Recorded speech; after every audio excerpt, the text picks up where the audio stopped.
जय हिंद दोस्तों, मैं अंशुल शुक्ला आप सभी का स्वागत करता हूं हमारे यूट्यूब चैनल एस्पिरेंट्स चॉइस पर। आज मैं आप सभी के लिए लेकर आया हूं करंट अफेयर की क्लास, जिसमें कि हम इंटरनेशनल व नेशनल न्यूज के बारे में जानेंगे। यह क्लास हमारी सभी एग्जाम्स को कवर करती है व इम्पोर्टेंट रहती है। इसी के साथ केंद्र व राज्य सरकार के द्वारा लॉन्च की गई इम्पॉर्टेंट स्कीम्स जो कि हमारे लिए बेनिफिट देती हैं, उनके बारे में जानेंगे और स्टैटिक जीके को भी कवर करेंगे। तो चलिए स्टार्ट करते हैं हमारा सेशन। आइए पहले क्वेश्चन की तरफ चलते हैं। सूर्य का अध्ययन करने के लिए यानी सन की स्टडी करने के लिए इसरो के द्वारा एक मिशन को लॉन्च किया जा रहा है। उसका नाम क्या है? तो इसका नाम हो जाएगा आदित्य L1। इस मिशन को इसरो के द्वारा यानी इंडियन स्पेस रिसर्च ऑर्गेनाइजेशन के द्वारा सितंबर 2023 में भेजा जाएगा। प्रेजेंट टाइम में अभी हाल ही में चंद्रयान 3 को लॉन्च किया गया है। इसको इसरो के द्वारा लॉन्च किया गया है। यह 23 या 24 अगस्त को 23 या 24 अगस्त को ये चंद्रमा की दक्षिणी सतह पर उतरेगा या लैंड करेगा। इसरो के जो प्रेजेंट टाइम में हेड हो जाएंगे वह एस सोमनाथ जी होंगे।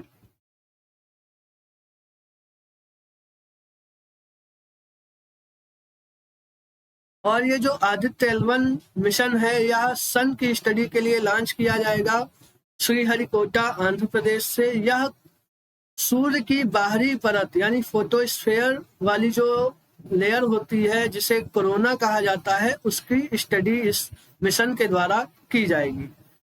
अभी हाल ही में लूना 25 ये जो आपको दिखाई दे रहा है, यह मिशन रूस के द्वारा लॉन्च किया गया है 11 अगस्त को। यह भी 22 या 23 अगस्त को मून पर लॉन्च करेगा। होप मिशन यह भी मून मिशन है, यह यूएई का मिशन हो जाएगा। आइए आगे अगले क्वेश्चन की तरफ चलते हैं हम। हाल ही में जलेसर धातु शिल्प या जलेसर मेटल क्राफ्ट, इसको किस राज्य में जीआई टैग दिया गया है? तो इसको जीआई टैग उत्तर प्रदेश के अंदर दिया गया है। यानी यह जो मेटल क्राफ्ट है उसको उत्तर प्रदेश के अंदर जीआई टैग दिया गया है। जीआई टैग हमारे देश में इसका हेडक्वार्टर जो जीआई टैग का जहां पे रजिस्टर कराए जाते हैं, तो इसके लिए हेडक्वार्टर चेन्नई हो जाएगा। सबसे पहला जीआई टैग हमारे देश में दार्जिलिंग टी को दिया गया था।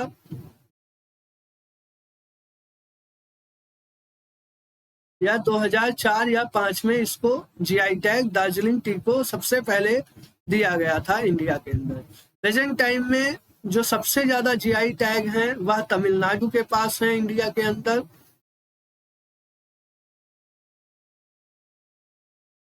और जो सेकेंड नंबर पर स्टेट आता है वह उत्तर प्रदेश हो जाएगा। यानी जीआई टैग के मामले में जो दूसरा राज्य है वह उत्तर प्रदेश है, पहले नंबर पर तमिलनाडु रहेगा। इसको WTO के अंदर एक ऑर्गेनाइजेशन है ट्रिप्स, उसके द्वारा दिया जाता है। यह वह मेटल क्राफ्ट है यानी एक शिल्प धातु शिल्प है जिसके मूर्तियां घंटियां ये सब बनाई जाती हैं जलेसर धातु से। वह यह सामने आपको मूर्तियां दिखाई दे रही हैं, इसी को उत्तर प्रदेश के अंदर जीआई टैग दिया गया है। उत्तर प्रदेश में और भी कई चीजों को जीआई टैग मिला हुआ है, जैसे लखनऊ की चिकनकारी आर्ट फॉर्म,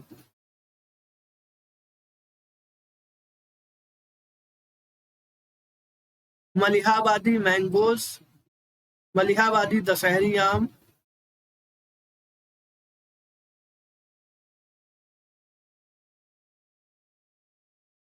और काला नमक राइस। ये सभी चीजें जो हैं वह उत्तर प्रदेश के अंदर इसको जीआई टैग दिया गया है। और अभी हाल ही में बनारसी पान को भी जीआई टैग दिया गया था।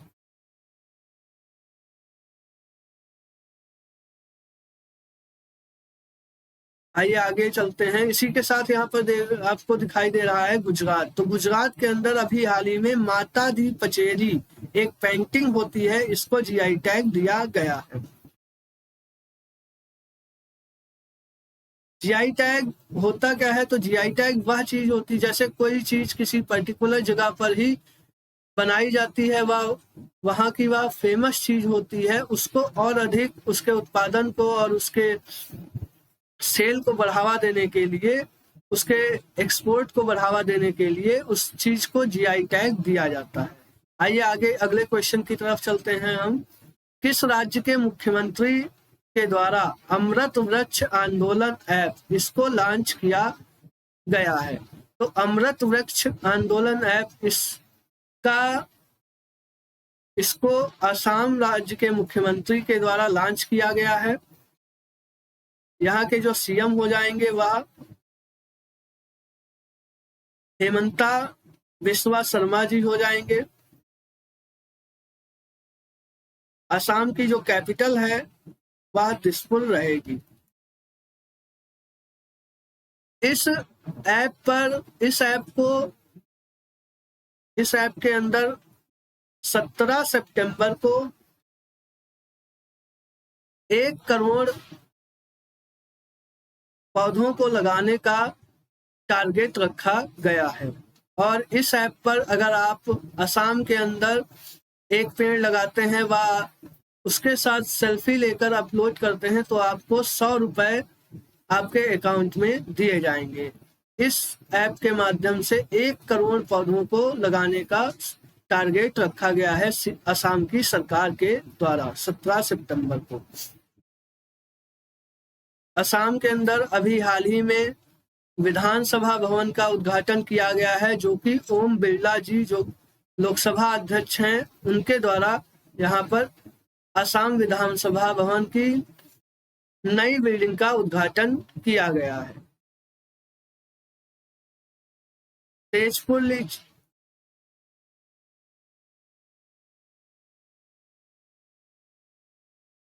काजीरंगा नेशनल पार्क असम के अंदर स्थित है।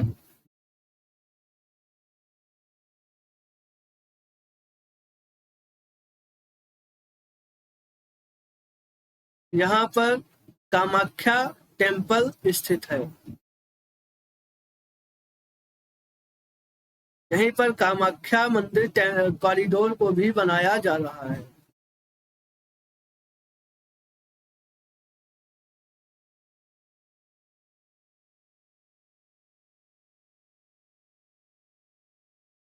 सिलहट सिलचर फेस्टिवल का आयोजन भी यहीं पर किया गया था। आसाम के अंदर ही बिहू फेस्टिवल का आयोजन किया जाता है और बिहू फेस्टिवल का आयोजन साल भर में 3 बार किया जाता है। यहाँ पर ब्रह्मपुत्र रिवर में ही वर्ल्ड का सबसे बड़ा रिवराइन आइलैंड या नदी द्वीप स्थित है, माजुली नदी द्वीप, जो कि वर्ल्ड का सबसे बड़ा नदी द्वीप है। अब इसको एक डिस्ट्रिक्ट का दर्जा भी दे दिया गया है। आइए आगे अगले क्वेश्चन की तरफ चलते हैं।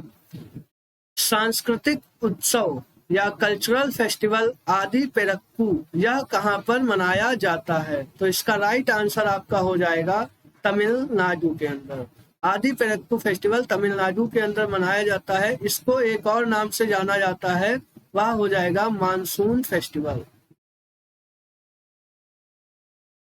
इसे मानसून फेस्टिवल के नाम से भी जाना जाता है। इस फेस्टिवल में माता पार्वती की पूजा की जाती है।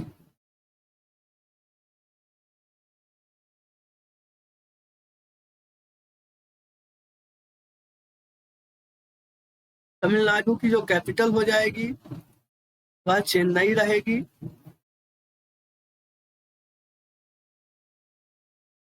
आईआईटी मद्रास ने अभी हाल ही में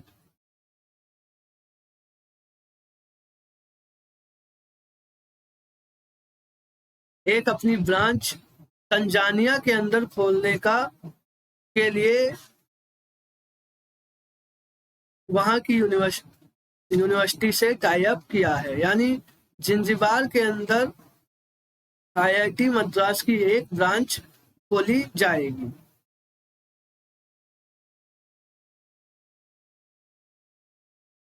तमिलनाडु में ही एनर्जी आइलैंड को बनाया जाएगा, जो कि डेनमार्क की सहायता से बनेगा। यहीं पर पिछले साल के चेस ओलंपियाड का आयोजन किया गया था।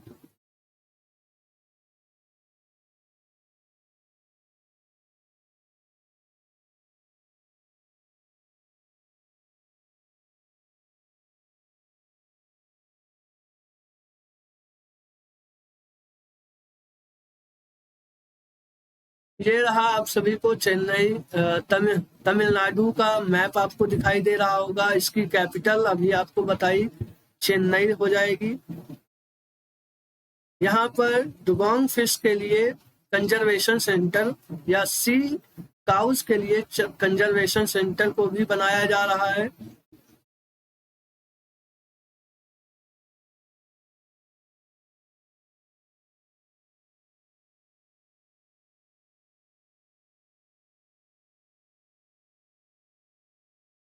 एनर्जी आइलैंड हो जाएगा आपका।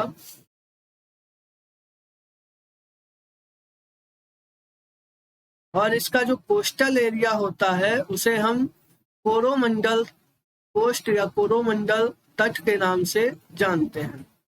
इसी के साथ यहाँ पर आपको बता दें कि यहाँ पे रामेश्वरम की लोकेशन स्थित है।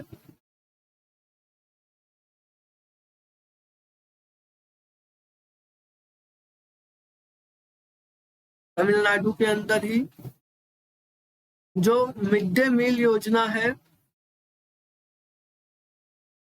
यह भी 1995 में सबसे पहले तमिलनाडु से ही लॉन्च की गई थी। और अब प्रेजेंट टाइम में तमिलनाडु के द्वारा ही यह भी घोषणा की गई है कि मिड डे मील के साथ साथ ब्रेकफास्ट को भी यहाँ पर दिया जाएगा। और मिड डे मील में एग्स को भी इंक्लूड किया जा रहा है तमिलनाडु के अंदर। यहाँ पर जो सीएम हो जाएंगे वह MK स्टालिन हो जाएंगे।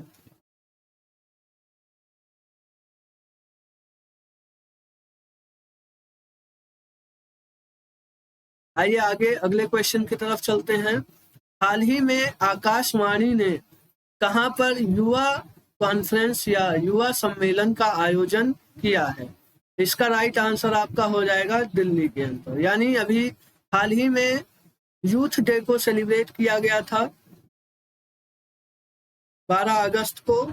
तो इसी दिवस के उपलक्ष्य में आकाशवाणी के द्वारा और आकाशवाणी ऑर्गेनाइजेशन के द्वारा यूथ कॉन्फ्रेंस का आयोजन दिल्ली के अंदर किया गया है। यूथ डे स्वामी विवेकानंद जी की जन्म दिवस पर सेलिब्रेट किया जाता है, लेकिन यह वाला जो यूथ डे है यह इंटरनेशनल यूथ डे के रूप में मनाया जाता है। जो नेशनल यूथ डे होता है वह 12 जनवरी को सेलिब्रेट किया जाता है।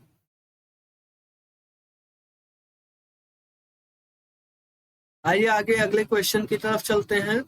राष्ट्रीय हथकरघा दिवस किस दिन सेलिब्रेट किया जाता है? तो इसका राइट आंसर हो जाएगा नेशनल हैंडलूम डे 7 अगस्त को सेलिब्रेट किया जाता है। इस दिन को हम जेवलाइन थ्रो डे के रूप में भी मनाते हैं, जेवलाइन थ्रो डे, क्योंकि इसी दिन नीरज चोपड़ा जी के द्वारा टोक्यो ओलंपिक में गोल्ड मेडल को जीता गया था 2021 में।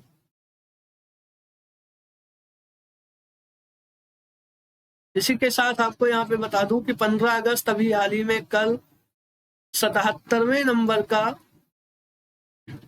स्वतंत्रता दिवस हमने सेलिब्रेट किया है। हमारे देश को आजादी मिले हुए 76 साल पूरे हो चुके हैं। 6 अगस्त को हिरोशिमा डे के रूप में सेलिब्रेट करते हैं। इसी दिन अमेरिका के द्वारा जापान पर हिरोशिमा नाम के शहर पर एटम बम गिराया गया था। 12 अगस्त को हम यूथ डे के रूप में इंटरनेशनल यूथ डे के रूप में सेलिब्रेट करते हैं। आइए आगे अगले क्वेश्चन की तरफ हम चलते हैं।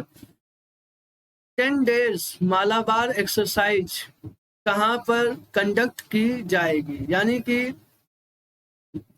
10 दिनों की मालाबार एक्सरसाइज कहाँ पर कंडक्ट होगी या कौन सा देश इसको होस्ट करेगा? तो इसको ऑस्ट्रेलिया के द्वारा होस्ट किया जाएगा। मालाबार एक्सरसाइज क्वाड के देशों के बीच में कंडक्ट की जाती है और क्वाड का जो कॉन्सेप्ट है वह शिंजो आबे जी के द्वारा दिया गया था। इसका जो कॉन्सेप्ट आता है वह 2007 में आता है। इसको बनाया जाता है 2017 में। क्वाड को फॉर्मेशन इसकी 2017 में होती है और इसकी जो फर्स्ट मीटिंग होती है क्वाड की वह 2021 में अमेरिका के अंदर इसकी फर्स्ट मीटिंग क्वाड की होती है।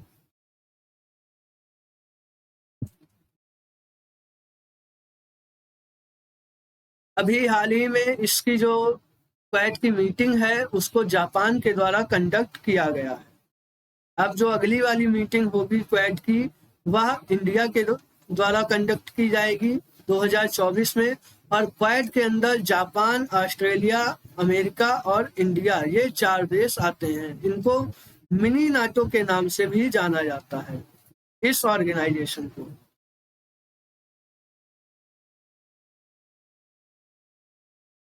आइए आगे अगले क्वेश्चन की तरफ हम चलते हैं। ये जो हटा दीजिए, ये गलत है। प्रधानमंत्री जन धन योजना के लाभार्थियों की संख्या में शीर्ष पर कौन सा राज्य रहा है, यानी वह ऐसा कौन सा राज्य है जो प्रधानमंत्री जन धन योजना के अंतर्गत आने वाले लाभार्थियों में नंबर 1 पर है। तो इसका राइट आंसर आपका हो जाएगा बिहार, यानी बिहार के अंदर इस योजना का लाभ सर्वाधिक लोगों को दिया गया है। और सेकंड नंबर पर जो आपका स्टेट हो जाएगा वह उत्तर प्रदेश रहेगा। हेल्थ इंडेक्स, एजुकेशन इंडेक्स, इन सभी में नंबर 1 पर आपको केरला मिलेगा